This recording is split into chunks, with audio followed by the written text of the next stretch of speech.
Hi అండి, నమస్తే. Welcome to my channel.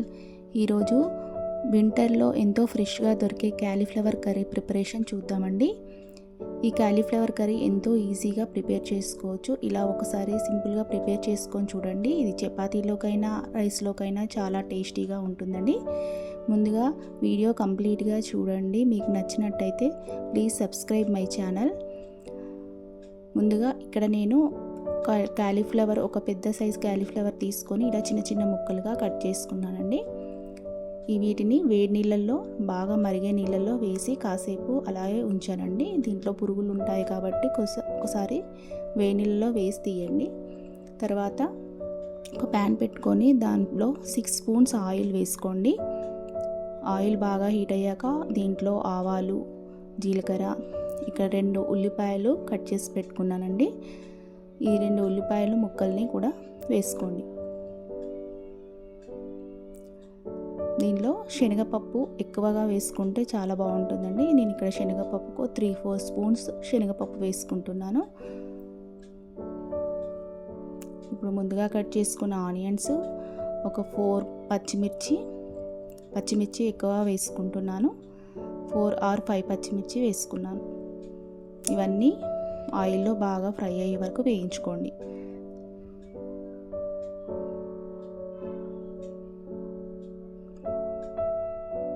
ఇలా బాగా ఫ్రై అయ్యాక దీనిలో కొంచెం పసుపు, 1/2 స్పూన్ పసుపు,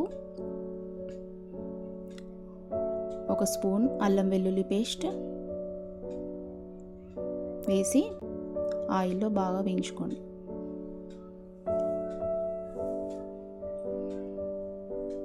ఇప్పుడు దీంట్లో మనం ముందుగా వేడి నీళ్ళలో వేసిన క్యాలీఫ్లవర్ను తీసి దీంట్లో వేసుకోండి. వేసుకొని ఇలా బాగా కలుపుకోండి. ఇప్పుడు మూత పెట్టి ఒక 5 మినిట్స్ వరకు ఉడికించుకోండి ఆవిరికి. ఇప్పుడు ఒకసారి మూత తీసి చూద్దామండి. ఒకసారి కలుపుకోండి. ఇప్పుడు మళ్ళీ ఒక 5 మినిట్స్ వరకు మూత పెట్టి ఉడికించుకోండి. ఇప్పుడు మూత తీసి చూడండి, కొంచెం ఉడికాయండి. ఇప్పుడు ఇలా ఉడికాక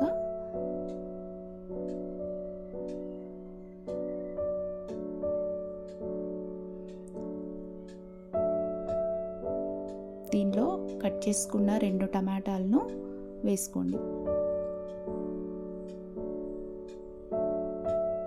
వేసుకొని ఇందులో నేను పచ్చిమిర్చి ఎక్కువగా తీసుకున్నా కాబట్టి ఒక 1 స్పూన్ కారం వేసుకుంటున్నానండి.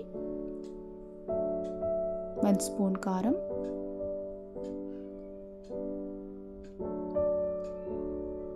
1.5 స్పూన్ ఉప్పు. మీకు రుచికి తగినట్టుగా ఉప్పు వేసుకోండి. నేను 1.5 స్పూన్ పైన వేసాను. వేసి బాగా కలుపుకోండి.